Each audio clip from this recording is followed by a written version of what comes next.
Olá pessoal, tudo bem? Vamos continuar o nosso estudo sobre princípios do direito penal. Hoje veremos o princípio da presunção da inocência e o princípio do contraditório. O princípio da presunção da inocência encontra-se na Declaração Universal dos Direitos Humanos e também na nossa Constituição Federal, lá no artigo 5º, inciso 56. O que ele trata? Como o próprio nome diz, presunção da inocência, ele considera que todas as pessoas devem ser consideradas inocentes até que tenha uma sentença penal condenatória transitada em julgado. Ou seja, durante todo o processo penal, considera-se os réus inocentes. A culpa, a condenação, é que vai modificar esse status. Mas, vejam, a condenação transitada em julgado. O professor José Afonso da Silva, um grande constitucionalista, ele, na obra Comentários Contextual à Constituição, esclarece que o trânsito em julgado se dá quando a decisão não comporta mais recursos ordinário, especial ou extraordinário. O que ele está dizendo? O trânsito em julgado se dá quando, de fato, não se cabe nem outro tipo de recurso. Vejamos, estamos falando do recurso extraordinário, que é o recurso julgado pelo Tribunal Máximo, que é o STF. Nesse momento, após o julgamento desse recurso, tendo condenação, né, então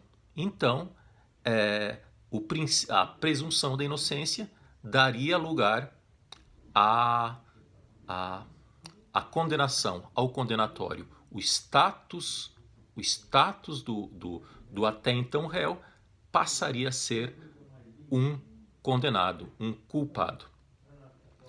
Então, a prova da culpabilidade do agente se dá após esse processo, onde sejam garantidos todos os princípios constitucionais.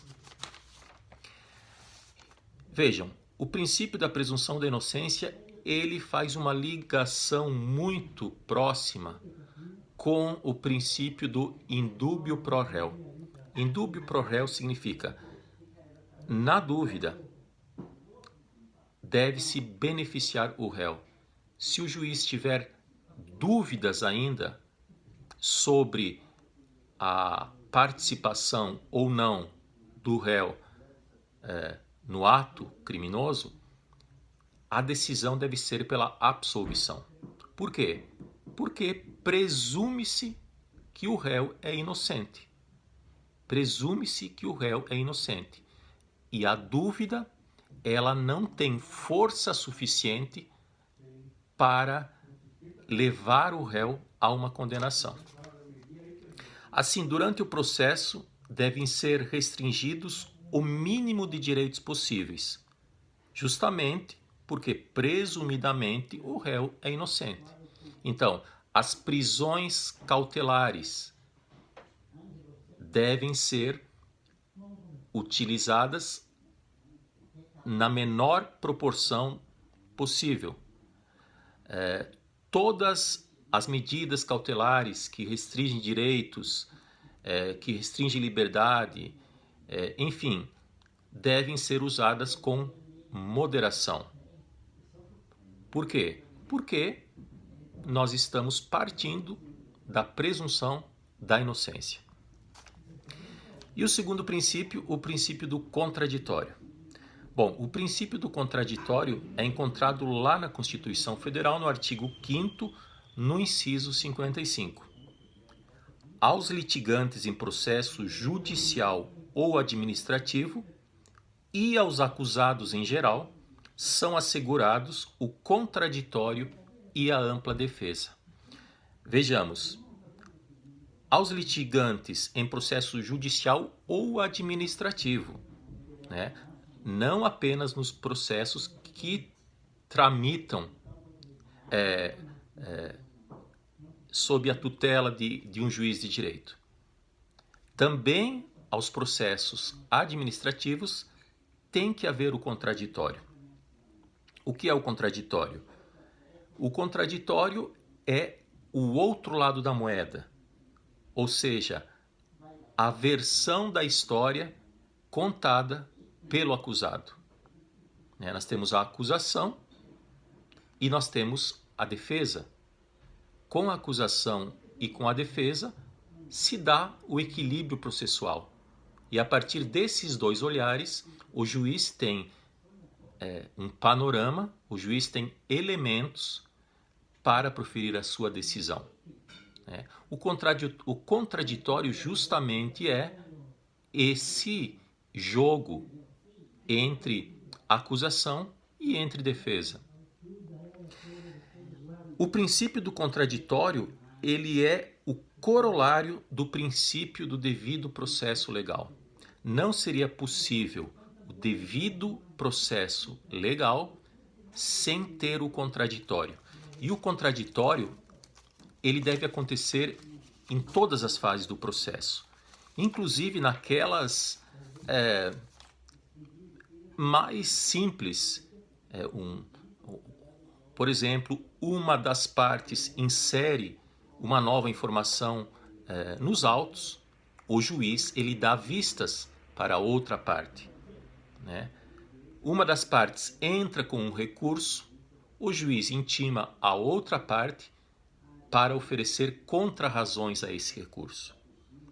Uma testemunha interrogada por uma das partes, o juiz abre espaço para a outra parte interrogar também essa testemunha.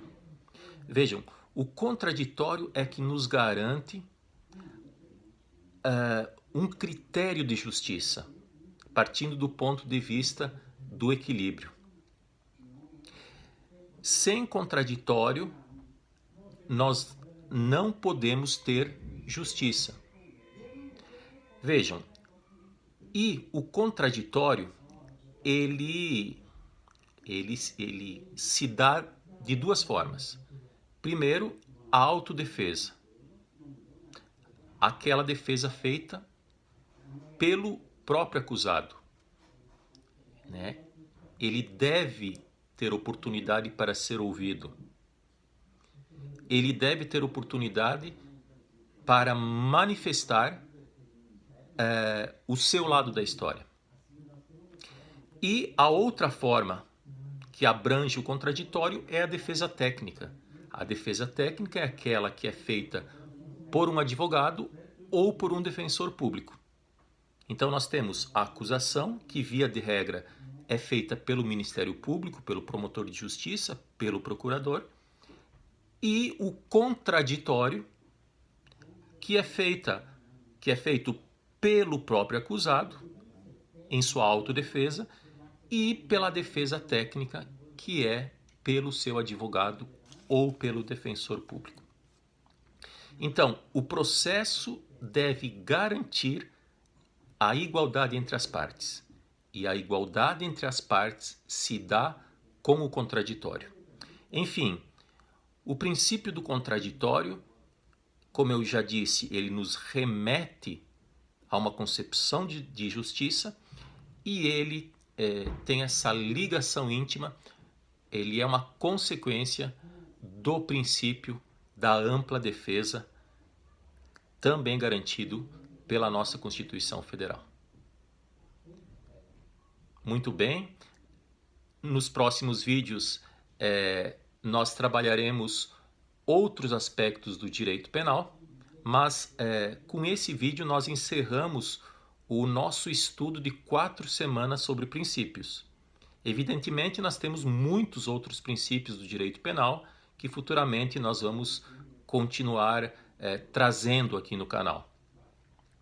Mas esses princípios citados nesses 4 vídeos, digamos que eles têm uma força basilar e referencial que vão fazer conexões com todos os demais princípios. Um abraço.